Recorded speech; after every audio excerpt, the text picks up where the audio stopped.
Hey everyone, Nella here. This is actually my third time trying to do this video. This is a response to Pecaro's notebook prompt, which, by the way, I've loved seeing everyone's responses to it. I really like seeing how the creative process works for other people. I know maybe that's a bit weird, but I find it interesting. So I have two notebooks I'm currently using, but I also decided to bring some of my older notebooks to show you guys them. So first off is my first writer's notebook, and this is actually from literally like a month before I got introduced to BGDs. I know this because I actually wrote when I started this one. It started May 15th, 2006, and it was in late May that my sister told me about BGDs, and it was in June, early June, that her doll arrived, and it was in late August that I ordered mine, so before BGDs, I had this notebook.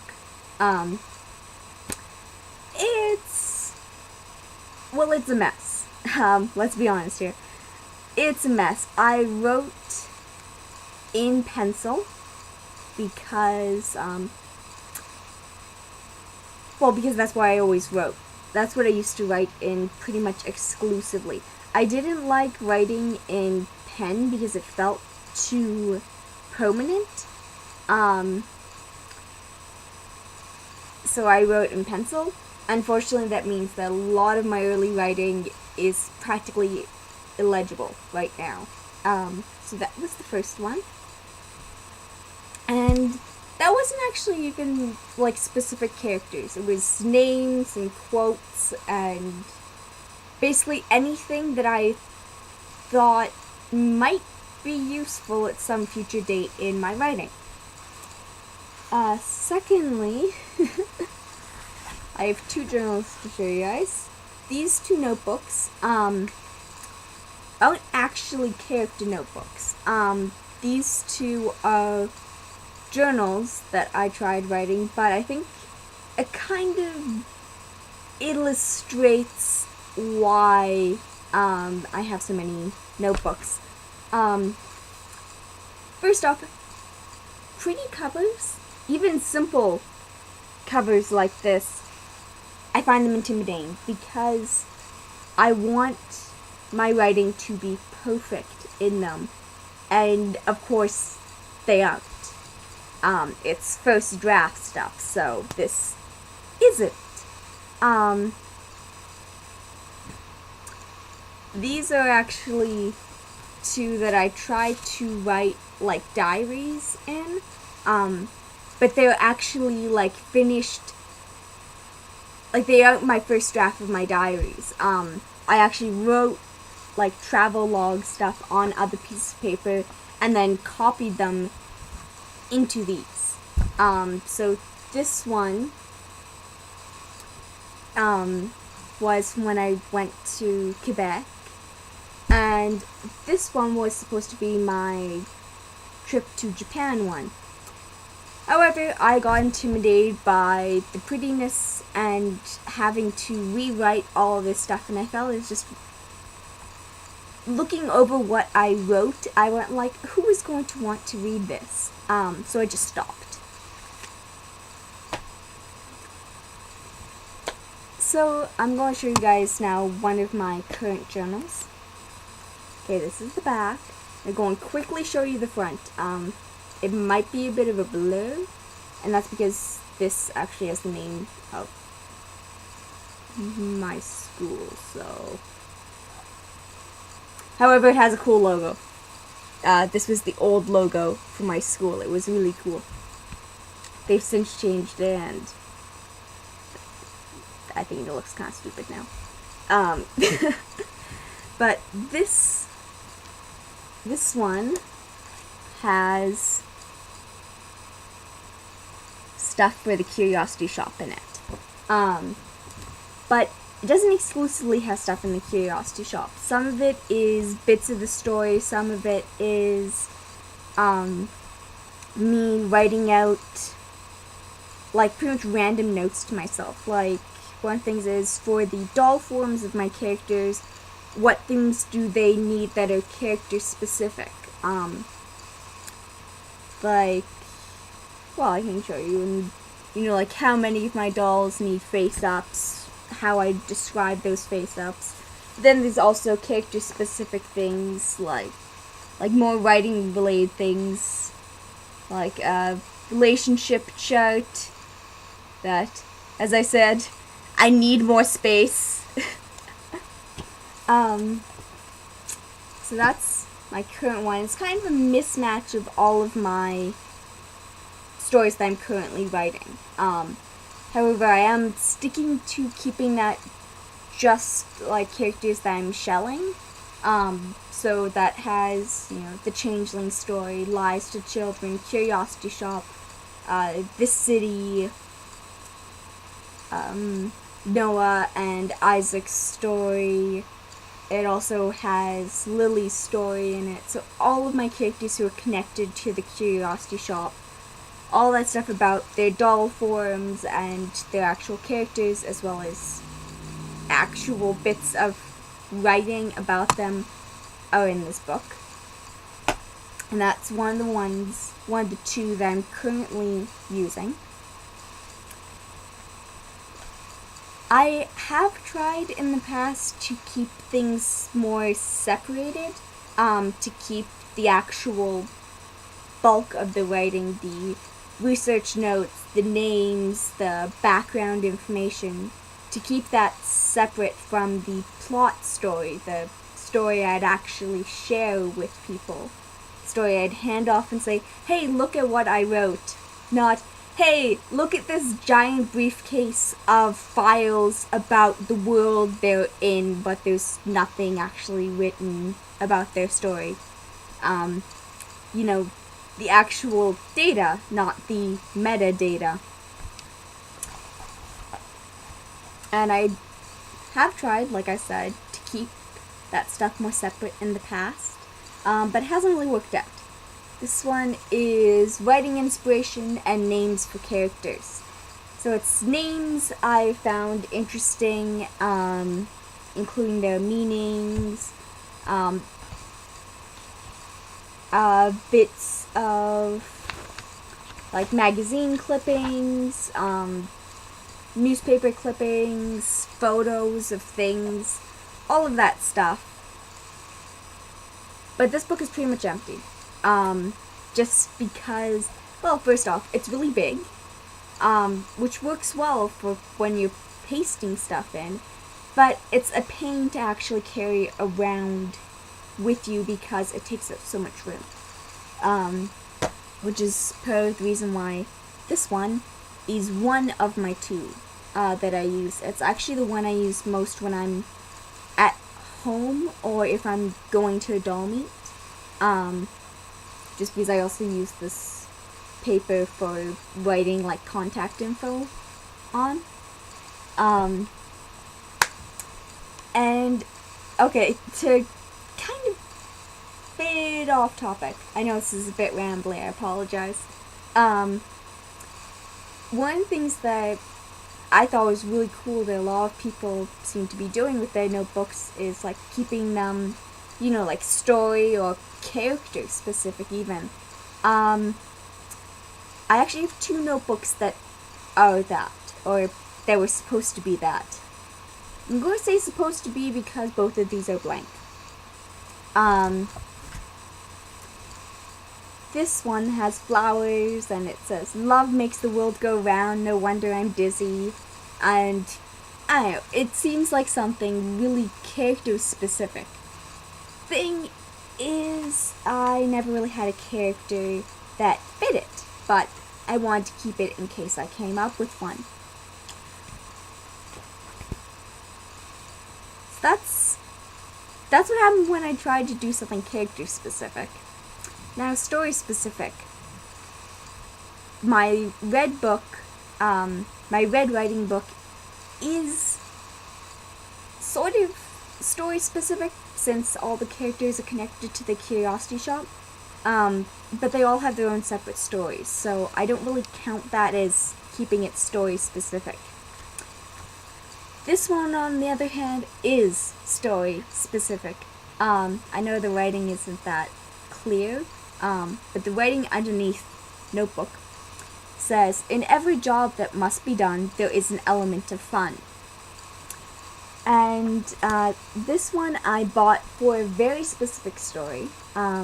I bought it to hold the second draft of the Heralds of Empire book, which is the first story in my New World Nobility series. However, this book is also blank. And the reason this notebook is blank is because I didn't want to put my first draft in it. It just fits the whole story so well. It's gray, it's fairly plain, it looks official, and it has, that wonderful, wonderful quote, "In every job that must be done, there is an element of fun," which really, it captures part of the spirit of the first book of my New World Nobility series. So I didn't want, because it is so perfect for that story, I didn't want to write my first draft in, because first drafts are really, really rough. And I couldn't do that to this book. It's too pretty. It's too perfect. So I decided that I was going to put the second draft in this. A revised, edited version. Not perfect. It didn't need to be perfect, but it just needed to be much better. Apparently my battery is dying, so I will be back. Hey guys, I'm back. Sorry. My computer's battery isn't holding a charge properly anymore, which is a major pain. So it's now plugged in, which is why there's been a change of scenery. So to continue what I was saying, this notebook was supposed to hold the second draft, the revised draft of a very specific story. Unfortunately, the rough draft, I had written the rough draft on loosely, and then I had copied out, and then I typed it up in a program, YWriter, which is an excellent program. Unfortunately, that was on my old laptop, and my old laptop stopped turning on before I received my new laptop and could transfer the files properly. So I actually had about 15 pages written that were the actual concrete story. They had been revised, I think, 5 times maybe. And then 25 pages of character notes and world building notes, and I can't access any of them. So that story has been put on hold, and that notebook has not yet been used. And finally, I'm just going to change my computer.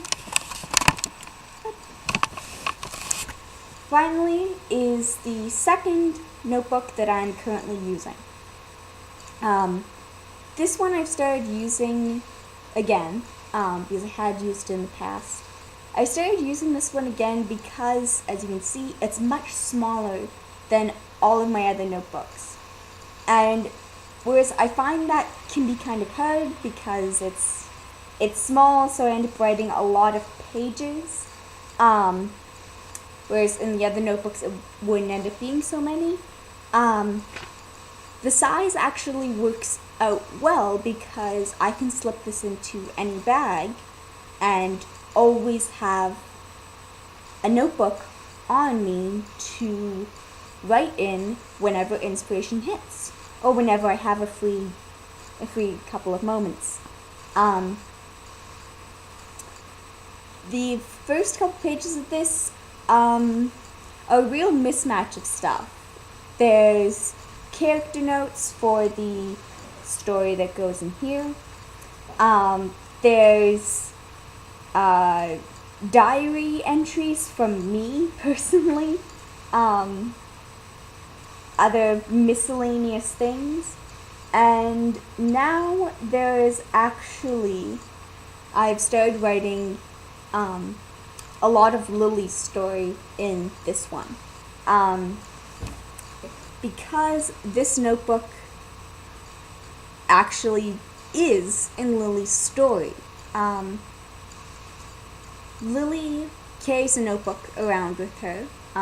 She also does have a cell phone, but she usually doesn't actually bring that with her. She usually has the notebook. And she uses the notebook to communicate with people, because Lily is a selective mute, and well, basically everyone just sees her as being a complete mute, because no one actually hears her speak anymore, and they haven't heard her speak in a very long time. So she writes down, answers to questions, all that stuff, all things you need for having a conversation with someone. She writes them in her journal and then shows the question to the person. So if someone asks you, like, what did you have for breakfast, or lovely weather we're having, for instance, but for something kind of like a yes, no, she can just nod.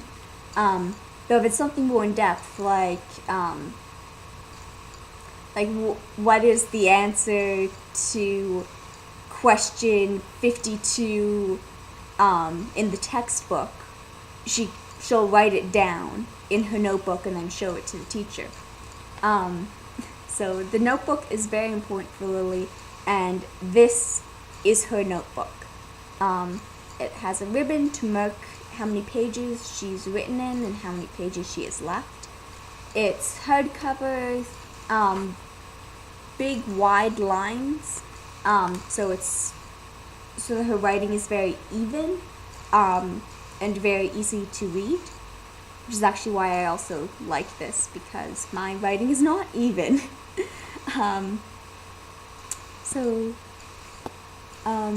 Yes. Actually, wait, I do one last thing. You may have noticed when I've opened up my notebooks that all of them have lines. I do not own actually any unlined notebooks. I don't like writing on paper that isn't lined. There's actually one simple reason. My writing curves. The faster I write, which I often do when I get really inspired, I end up writing a lot and very quickly. My writing ends up slanting. Wait, this image is muted. My writing ends up slanting, and if I don't have a line to be kind of a frame of reference and to keep everything at least like having like one point in common, what will end up happening if I write on a piece of blank paper is that my writing will end up slanting so much that it will actually curve around the page. And then each sentence, of course, has to keep following that curve, because otherwise it just looks weird. Which means my writing is very hard to read, even for myself, if I don't have a line. It seems kind of childish, but there you have it. Okay, so I know this is like crazy long. Bye, everyone.